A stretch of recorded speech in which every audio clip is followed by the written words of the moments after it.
Okay, so basically let's just try to understand कि हमने जो जनरेटर के अंदर अभी तक जो भी चीजें करी हैं एक मिनी बैच के ऊपर, उसमें हो क्या रहा है। देखिए, हम करने की कोशिश क्या कर रहे हैं। किसी भी मिनी बैच पे हम क्या चीज करने की कोशिश कर रहे हैं। हम सबसे पहले, लेट्स से अगर हम एक एग्जांपल लें कि हम I equal to zeroth mini batch पे हैं और जो जे की वैल्यू है वो जीरो है। यानी कि जीरोथ मिनी बैच के जीरोथ रो पे हम हैं और वहां पे हमारे पास एक पाथ है और हमारे पास एक इमेज पाथ। इस इमेज पाथ को हमने PLT dot I am read को पास किया। PLT dot I am read ने हमें एक नमपाई एरे दिया, एक matrix the. Let's say this is our matrix. इस मैट्रिक्स की कुछ हाइट होगी और वो हाइट हमें कहाँ से पता चलेगी। वो हाइट हमें एच वाले कॉलम से पता चलेगी और कुछ विड्थ होगी। ठीक है। तो लेट्स से हमारे जो जीरो इंडेक्स पे जो हमारा जो इमेज पाथ था, उस पाथ पे जाकर के जब हमने इमेज रीड करी तो जो नंपा एरे आया हमारे पास, उसकी जो हाइट थी वो लेट्स से थी 3000 पिक्सल्स और जो विड्थ थी वो लेट्स से वो थी 2000 पिक्सल्स। ओके। तो इसका शेप कितना हो गया? इसका शेप हो गया 3000 2000, okay, comma one. Okay, 3000 2000 one हो गया इसका शेप। ओके। अब ऐसे ही जे की वैल्यू फिर वन हुई क्योंकि जे का लूप तो पहले रन करेगा। राइट, फिर आई का लूप रन करेगा। जब लेके जे का लूप पूरा एग्जॉस्ट हो जाएगा देन आई का लूप आगे बढ़ेगा, यानी कि तब आई की वैल्यू वन होगी। तो ऐसे ही जे इक्वल टू वन पे दोबारा से एक इमेज पाथ मिला आपको। राइट। और दोबारा से आपने एक और रीड इमेज करी, दोबारा से आपको एक नंपाई एरे मिला। अब लेट्स से ये जो नंपाई एरे आ रहा था आपके पास, इसकी जो हाइट थी वो 2500 पिक्सल्स थी और जो विड्थ थी वो 1700 पिक्सल्स थी। ओके। तो इसका आपने शेप निकाला, इसका जो शेप आया वो कितना आया? 2500 1700 ओके। तो ऐसे आपके पास पांच नंबर एरे आए। ओके। जे का लूप 5 टाइम्स चलेगा किसी भी एक मिनी बैच पे, तो पांच नंबर एरे आए आपके पास। अब आपको करना क्या है कि आपको इन सारे नंपाई एरेस को कॉन्कैटिनेट करके एक 3D टेंसर बनाना है, यानी कि मिनी बैच का एक नंपाई एरे बनाना। अभी प्रॉब्लम क्या है कि ये जितने भी नंपाई एरेज हैं ये सारे अलग अलग हैं। ये यूनिफाइड सिंगल नंपाई एरे नहीं है। ये पांच अलग अलग नंपाई एरेज हैं and we have to merge them into a mini batch. तो मर्ज कैसे करेंगे? मर्ज करने के लिए हम क्या करेंगे कि ये जितने भी नंपाई एरेज है ना, हमें इन्हें एक के पीछे एक मर्ज करना पड़ेगा। We have to merge them one after the other, stack up करना पड़ेगा इन्हें। यानी कि मान लीजिए ये हमारा फर्स्ट नंपाई एरे था, तो let's say this is our first NumPy array, 3000 and 2000। Okay.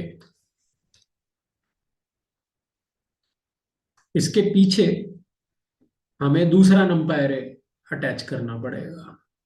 ठीक है।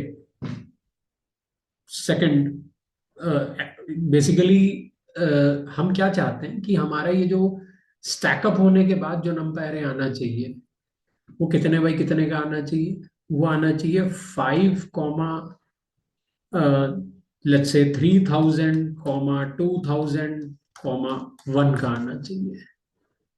ये दिखने में कैसा लगेगा गाइस? ये दिखने में कुछ ऐसा लगेगा, यानी कि आपने स्टैकिंग कर दी। तो उसका मतलब ये आपका पहला नंपायर था, इसके पीछे आपका दूसरा नंपायर है, इसके पीछे आपका तीसरा नंपायर है, इसके पीछे आपका चौथा नंपायर है, और इसके पीछे आपका पांचवा नंपायर है।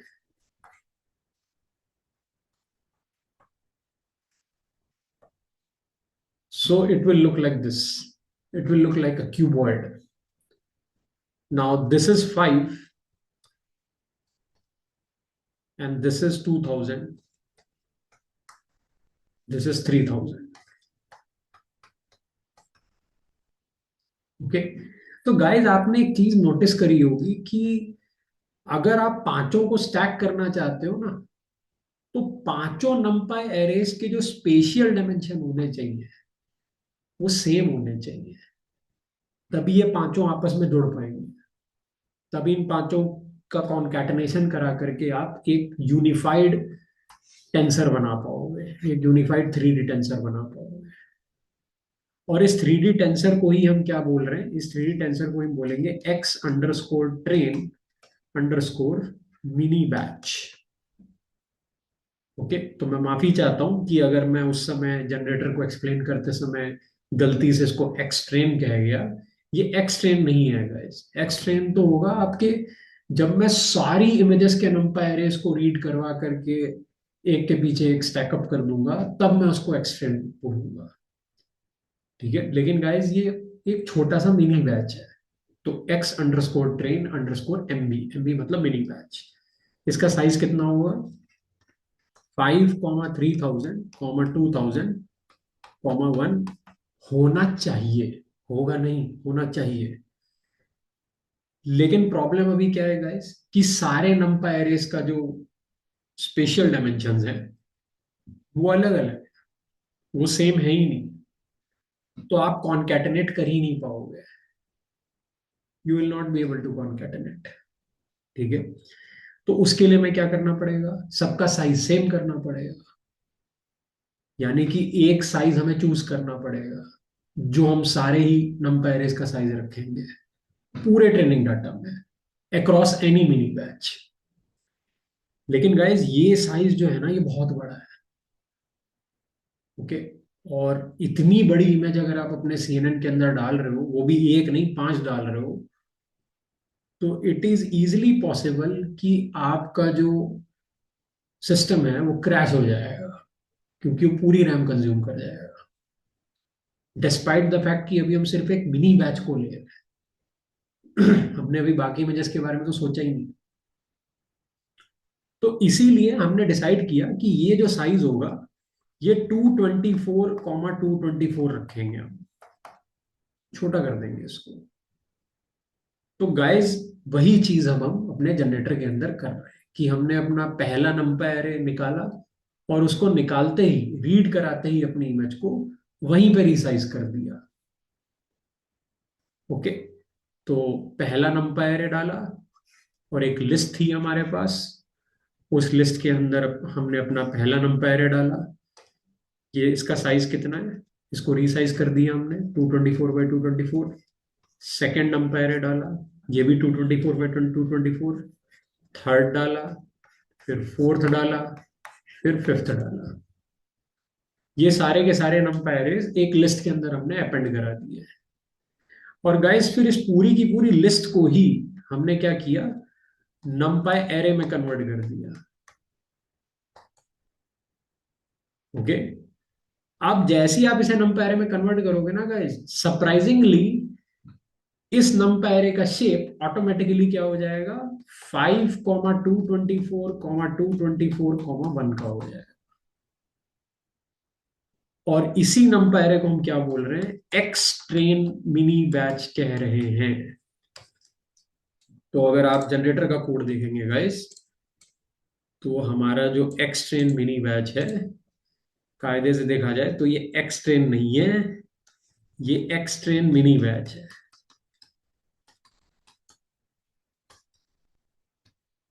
ठीक है, और उसी तरीके से गाइस यहां पे भी एक्स ट्रेन मिनी बैच होगा, और यहां पे भी एक्स ट्रेन मिनी बैच होगा। ठीक है, तो अब हमें क्या चाहिए गाइस, अब हमें चाहिए इन नंपाई एरेस के लेबल्स। वो लेबल्स हमें कहाँ से मिलेंगे? वो लेबल्स हमें वाई ट्रेन से मिलेंगे, वाई ट्रेन से।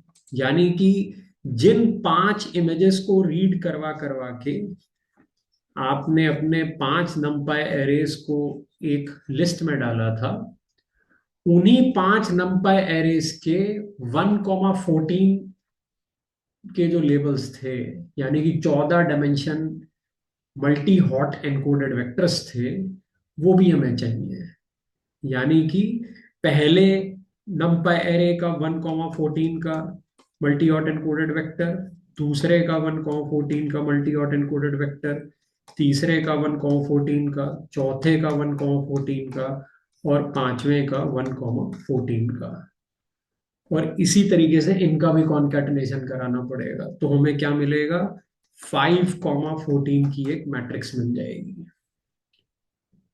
लेकिन एक अच्छी बात यह है कि जो काम अभी हमने ये नमपाई एरेज के साथ किया है, वो काम अब हमें लेबल्स के साथ करने की जरूरत नहीं है। क्यों नहीं है? क्योंकि गाइस जो हमारे पास लेबल्स हैं वो ऑलरेडी एक बड़े नमपाई एरे के अंदर है, और उस नमपाई एरे का नाम क्या है? Y train. वाई ट्रेन है उस नमपाई एरे का नाम, राइट? और ये नमपाई एरे के डायमेंशंस क्या हैं? 1,12,120, 14 है इस नंपाई एरे के डायमेंशंस। हमें कुछ नहीं करना है, हमें इसमें से, हम जिस भी मिनी बैच पे हैं, whatever mini batch you are at, i = 0, i = 1, i = 2, जिस पे भी हम हैं, आपको सिंपली कुछ नहीं करना है। आपको उस मिनी बैच की जो 5 रोज हैं, वो इस नंपाई एरे में से स्लाइस आउट कर लेनी है। तो जैसे, और वो स्लाइस आउट करने के बाद जो हमारा आंसर आएगा वो क्या आएगा? वाई ट्रेन एम बी आएगा guys। और इसके लिए आपको लूप नहीं चाहिए, ये काम लूप के बाहर भी किया जा सकता है। कौन से वाले लूप के बाहर? जे वाले लूप के बाहर। आई वाले लूप के अंदर करना है आपको ये काम, बट जे वाले लूप के बाहर करना है। ठीक है? तो दैट इज द रीजन कि यहाँ पे जो मैं ये वाला काम कर रहा था गाइस, ये, ठीक है, फ्रॉम वाई ट्रेन, ये जो 5,14 आपका आ रहा था, ये वाई ट्रेन मिनी बैच है। ओके? तो अल्टीमेटली हमने ये जनरेटर बनाया। जनरेटर हमें क्या करेगा? जनरेटर हमें ऐसे छोटे छोटे नंबर एरेज निकाल के देगा, और उन नंबर एरेज के क्या देगा? पेयर देगा। यानी कि अगर हम अपने जनरेटर को एक बार कॉल करते हैं, तो लेट्स से हमारे पास एक जनरेटर बना हुआ है, मैं अंदर का कोड नहीं बता रहा हूँ, बट लेट्स से हमारे पास ये एक जनरेटर बना हुआ है, ट्रेनिंग डाटा जनरेटर। ओके? और इसके अंदर का सब कोड लिखा हुआ है, और ये लास्ट में हमें यील्ड कर रहा है X train mini batch, comma Y train mini batch. आपको पता है इसके अंदर क्या है? इसके अंदर है 5,224,224,1, और इसके अंदर है 5,14। तो अब आप जितनी बार इसको कॉल करोगे उतनी बार आपको ये एक ऐसी चीज रिटर्न करेगा, ऐसी दो चीजों का एक पेयर रिटर्न करेगा। अब ये पेयर जाएगा कहाँ? ये क्या करेगा ये पेयर?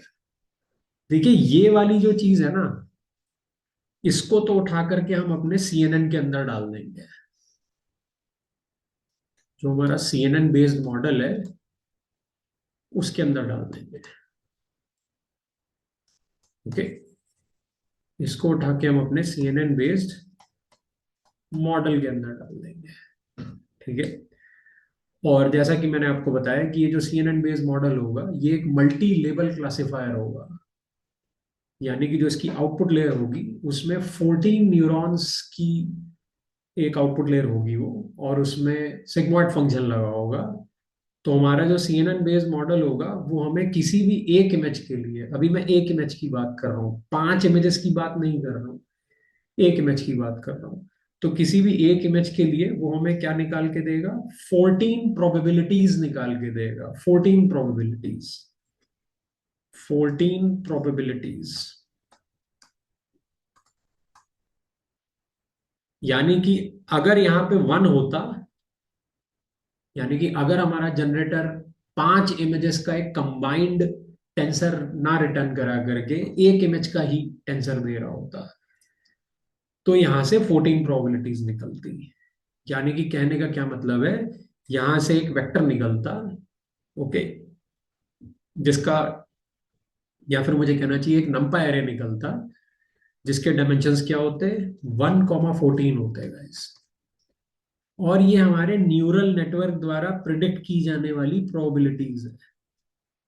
ये हमारे न्यूरल नेटवर्क द्वारा प्रिडिक्ट की जाने वाली प्रोबेबिलिटीज है। यानी कि हमारे न्यूरल नेटवर्क को अभी क्या लगता है कि जो इमेज हमने अपने जनरेटर से उठा करके इसके अंदर डाली है, उसके अंदर हमारे न्यूरल नेटवर्क के हिसाब से कौन कौन से डिजीज होने की कितनी प्रोबेबिलिटी है, हमारे न्यूरल नेटवर्क को क्या लगता है। तो गाइज ये जो 14 प्रोबेबिलिटीज निकल रही हैं, इन्हें हम कह देंगे Y Y train, Y train, या फिर मैं ऐसे कह दूंगा Y pred MB, Y pred MB. Pred मतलब प्रिडिक्शन। ये हमारे न्यूरल नेटवर्क का प्रिडिक्शन है, जो 14 प्रोबेबिलिटीज निकलेंगी बाहर। This will be Y pred MB. और हमने इसके अंदर डाला क्या था, इसके अंदर हमने डाला था एक्स ट्रेन एमबी। यानी कि हमारे मॉडल को जो इनपुट जाएगा वो एक्स ट्रेन एमबी होगा। और ये इनपुट कहाँ से आएगा, ये जनरेटर से आएगा, ओके। और ये इनपुट जैसे ही हमारे सीएनएन बेस्ड मॉडल के अंदर जाएगा, हमारा सीएनएन बेस्ड मॉडल बाहर हमें एक प्रिडिक्शन निकाल के देगा, एक 1,14 का एक नंबर एरे निकाल के देगा, ठीक है।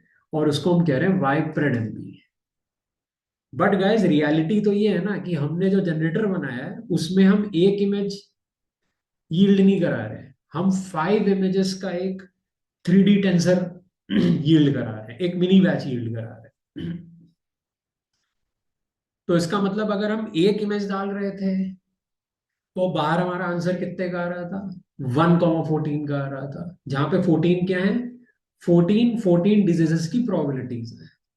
यानी कि उस एक इमेज में हमारे न्यूरल नेटवर्क को हर डिजीज के लिए कितना लग रहा है कि कौन कौन से डिजीज की कितनी प्रोबेबिलिटी है। लेकिन गाइस अब हम एक इमेज ना डाल के बल्कि 5 इमेजेस का एक मिनी बैच डाल रहे हैं, तो इसका मतलब यही 14 प्रोबेबिलिटीज अब वो पांचों इमेजेस के लिए बताएगा। एक के लिए तो बताएगा नहीं, पांचों के लिए बताएगा। तो गाइस अब हमारा यही आंसर क्या हो जाएगा, 5,14 हो जाएगा, वाई प्रेड एमबी, 5,14, राइट। अब आपको क्या करना है गाइस, जो आपके जनरेटर से वाई ट्रेन मिनी बैच निकल रहा था, ठीक है, जो आपके जनरेटर में से आपने वाई ट्रेन मिनी बैच निकाला था, देखिए कितनी कमाल की चीज है, ये दोनों मैच हो रहे हैं। यानी कि वाई ट्रेन मिनी बैच और वाई प्रेड मिनी बैच के जो शेप्स हैं वो सेम आ रहे हैं। और आप ये देखोगे, ये कॉमन पैटर्न है जो आप किसी भी डीप लर्निंग प्रोजेक्ट में देखोगे।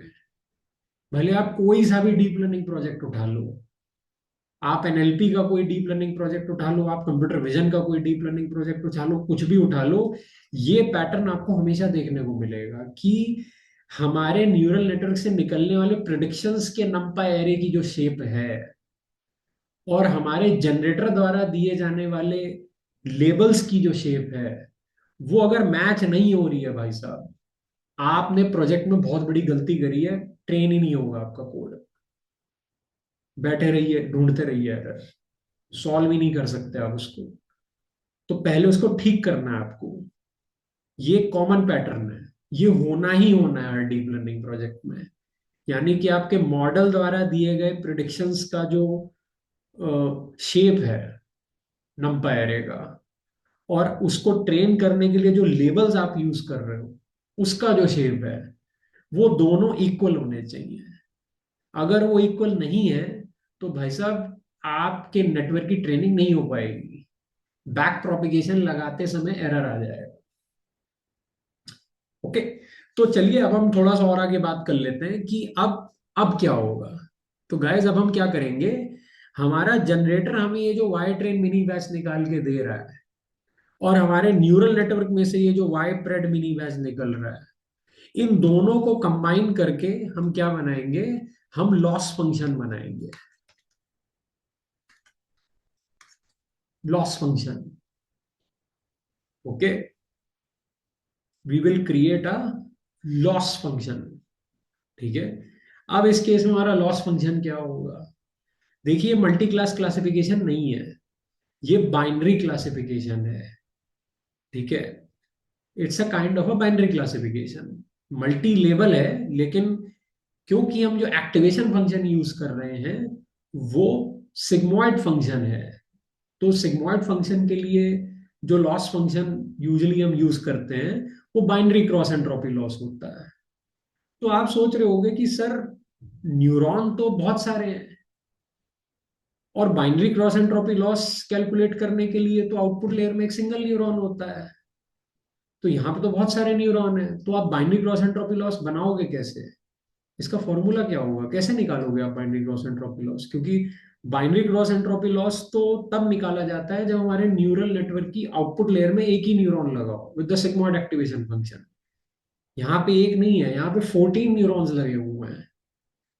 तो अब आप इन दोनों को कंबाइन करके, यानी कि वाई ट्रेन मिनी बैच को और वाई प्रेड मिनी बैच को कंबाइन करके आप कैसे लॉस फंक्शन बनाओगे, वो भी बाइनरी क्रॉस एंट्रोपी।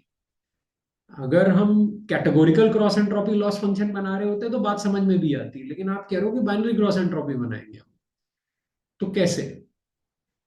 तो गाइज इसको भी हम डिटेल में डिस्कस करेंगे, बट अभी के लिए आपको ये समझ में आ गया होगा कि जो जनरेटर्स होते हैं वो कितना इंपॉर्टेंट रोल प्ले करते हैं एक न्यूरल नेटवर्क की ट्रेनिंग के अंदर।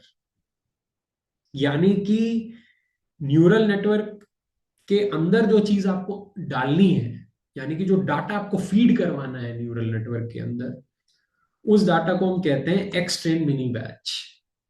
यानी कि जो न्यूरल नेटवर्क के अंदर एंटर करेगा डाटा इनपुट लेयर के थ्रू, वो आपको जनरेटर दे रहा है। और जब वो डाटा न्यूरल नेटवर्क के अंदर एंटर करेगा तो न्यूरल नेटवर्क दूसरी साइड से, यानी कि अपनी आउटपुट लेयर से आपको एक प्रिडिक्शन देगा, राइट।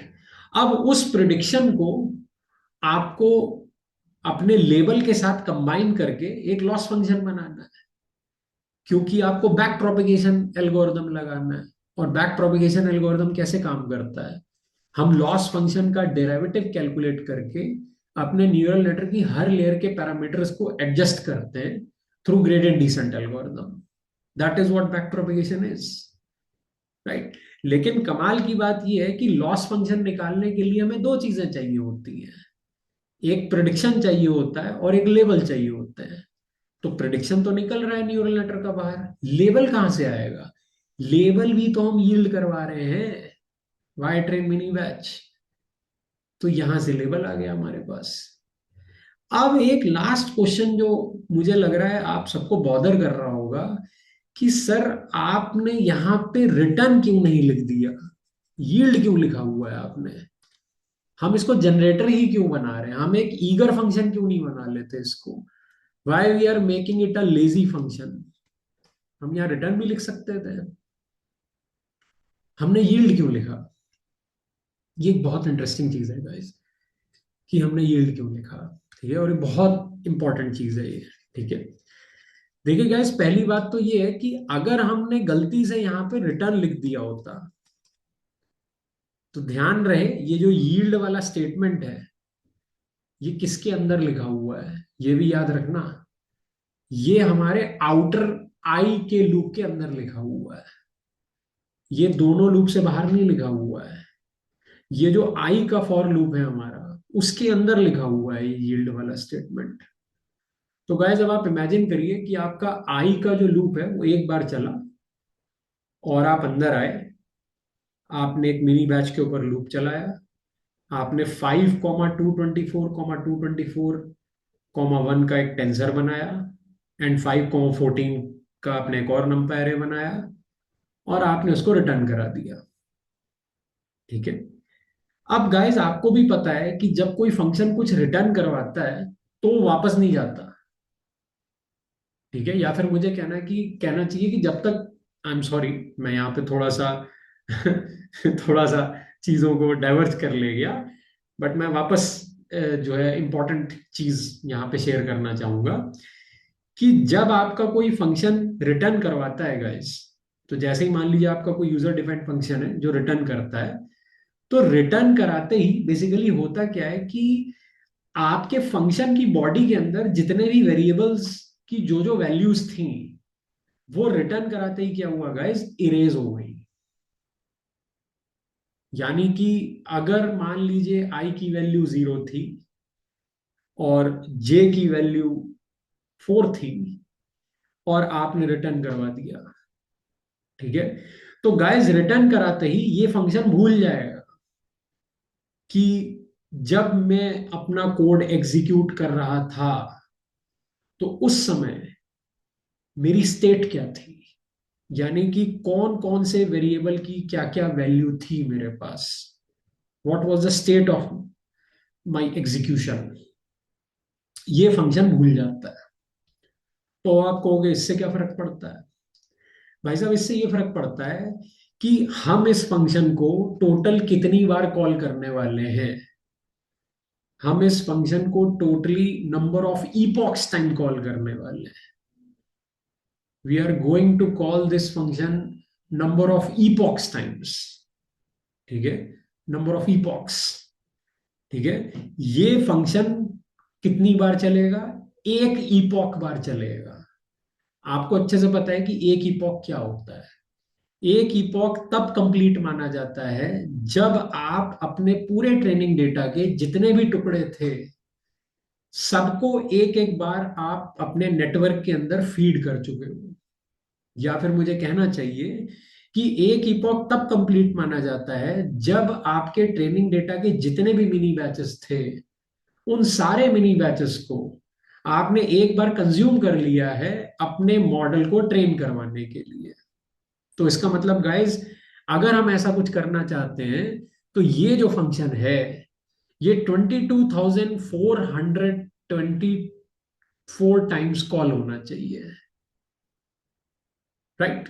अब आप कहोगे सर आपने ऐसा क्यों बोला कि ये फंक्शन 22,424 टाइम्स कॉल होना चाहिए? क्योंकि गाइस, अगर हम यहां पे रिटर्न लिख रहे हैं तो आई का लूप फर्स्ट टाइम चला एंड देन नीचे आते ही इट हैज एनकाउंटर्ड रिटर्न। और गाइस आपको भी पता है कि जब फंक्शन रिटर्न एनकाउंटर करता है तो वो रिटर्न हो जाता है उस जगह पे जहां से उसे कॉल किया गया था। और अगर आप दोबारा से इस फंक्शन को अगर चलाना चाहते हैं, जो कि हम चलाना चाहते हैं 22,424 टाइम्स, तो आपको इस फंक्शन को दोबारा कॉल करना पड़ेगा। तो गाइस अब दिक्कत ये है कि जब हम इस फंक्शन को दोबारा से कॉल करेंगे तो सेकंड वाला जो मिनी बैच है वो लेना चाहिए इसको, क्योंकि हम अपने फंक्शन को 22,424 टाइम्स क्यों कॉल कराना चाहते हैं? क्योंकि हमारे पास 22,424 मिनी बैचेस हैं। तो every single time we want to call our function and we want कि हमारा जो फंक्शन है वो जितनी बार कॉल हो वो हर बार एक नए मिनी बैच पे जाए। यानी कि हर बार जो आई की वैल्यू है वो एक आगे बढ़ जानी चाहिए। यानी कि जब आई की वैल्यू 0 थी और जब हमने अपना एक्स ट्रेन मिनी बैच और वाई ट्रेन मिनी बैच बना के रिटर्न कराया, और फिर जब हम दोबारा से अपने फंक्शन को कॉल करें तो अब जो आई की वैल्यू है वो 1 हो जानी चाहिए, so that it should return the second mini batch. But जैसा कि गाइस मैंने आपको अभी बताया कि जो नॉर्मल फंक्शंस होते हैं, मैं जनरेटर्स की बात नहीं कर रहा हूँ, नॉर्मल फंक्शंस की बात कर रहा हूँ। जो नॉर्मल फंक्शंस होते हैं गाइस, वो जैसे ही रिटर्न होते हैं वो अपने स्टेट ऑफ एग्जीक्यूशन को पूरे तरीके से भूल जाते हैं। उनको याद ही नहीं रहता कि उनके कौन कौन से वेरिएबल की क्या क्या वैल्यू थी जब उन्होंने रिटर्न करवाया। तो अब इससे होगा क्या गाइस, कि जब आप सेकेंड टाइम अपने फंक्शन को कॉल करोगे तो आप देखोगे कि आई की वैल्यू दोबारा से 0 पे सेट हो चुकी होगी, क्योंकि उसको कुछ याद ही नहीं था। वो भूल गया कि उसकी आई आई वेरिएबल की प्रीवियस वैल्यू कितनी थी, 0 थी। तो अब जब उसे नेक्स्ट वैल्यू लेनी है तो कौन सी लेनी है, 1 लेनी है। लेकिन वो 1 नहीं लेगा गाइस, वो वापस से 0 से चालू करेगा। तो ये तो गड़बड़ हो गई। और क्यों हो रही है? क्योंकि नॉर्मल फंक्शंस जो होते हैं, जो ईगर फंक्शंस होते हैं, वो स्टेट ऑफ एग्जीक्यूशन को मेंटेन नहीं कर सकते। The minute you are going to return something, they will totally forget the state of their execution. वो अपने वेरिएबल्स की वैल्यूज को प्रिजर्व करके नहीं रख पाएंगे। ओके, तो इसको रोकने के लिए हमने क्या किया, हमने इन्हें जनरेटर्स बना दिया। यानी कि रिटर्न की जगह हमने यील्ड लगा दिया। ओके, अब गाइस इससे हुआ वो फायदा जो हम चाहते थे। यानी कि हो अभी भी कुछ ऐसा ही रहा है यहाँ पे। यानी कि इन अ काइंड ऑफ वे ये अभी भी रिटर्न नहीं कर रहा है। लेकिन गैस कमाल की बात क्या है कि अब ये एक लेजी फंक्शन है, ये एक जनरेटर है जो कि जितनी बार रिटर्न करेगा उतनी बार अपने प्रीवियस स्टेट ऑफ एग्जीक्यूशन को याद रखेगा कि जब मैंने रिटर्न करवाया था या जब मैंने यील्ड करवाया था तो उस समय आई वेरिएबल की वैल्यू क्या थी, यानी कि मैं कौन से मिनी बैच पे था। तो जब आप नेक्स्ट टाइम आप इस फंक्शन को कॉल करेंगे एक नया मिनी बैच यील्ड कराने के लिए, तो इसे याद होगा कि इसकी प्रीवियस आई की वैल्यू क्या थी, जिसके आगे से इसे नया मिनी बैच यील्ड करना है। ये भूलेगा नहीं, it won't forget it state of execution. That is the reason that we are using generators. और जो दूसरी चीज मैंने आपको बताई वो क्या है गाइस, वो यही है कि ये आपको इंस्टेंटली डाटा फेच करके नहीं देंगे। ये आपको तब डाटा फेच करके देंगे जब आपको चाहिए। और ये कब देंगे आपको डाटा फेच करके? जब आप इनके ऊपर लूप चलाएंगे या आप इनके ऊपर एक नेक्स्ट नाम का फंक्शन कॉल करेंगे। और वो भी सिर्फ एक मिनी बैच जितना ही डाटा फेच करके देंगे, सारे मिनी बैचेस का डाटा नहीं देंगे। लूप में चलाएंगे तो एक एक करके सारे मिनी बैचेस का देंगे। लेकिन अगर नेक्स्ट फंक्शन कॉल करेंगे तो जितनी बार आप नेक्स्ट कॉल करेंगे उतनी बार एक एक करके मिनी बैच का डाटा देंगे। So this is a very good thing. Memory efficiency भी है, नीड एज इज बेसिस पर आपको डाटा मिल रहा है, पहले से आप रैम कंज्यूम नहीं कर रहे हो। And the best part is they remember their previous state of execution, इन्हें याद रहता है। तो they can start from the same point where they have return from. यानी कि लास्ट टाइम जहां से यील्ड किया था उसी एग्जैक्ट पॉइंट से ये आगे से चालू कर सकते हैं। तो that is the reason we are using generators. और इसीलिए जनरेटर्स जो है वो किसी भी डीप लर्निंग प्रोजेक्ट की लाइफलाइन माने जाते हैं, because of all these advantages.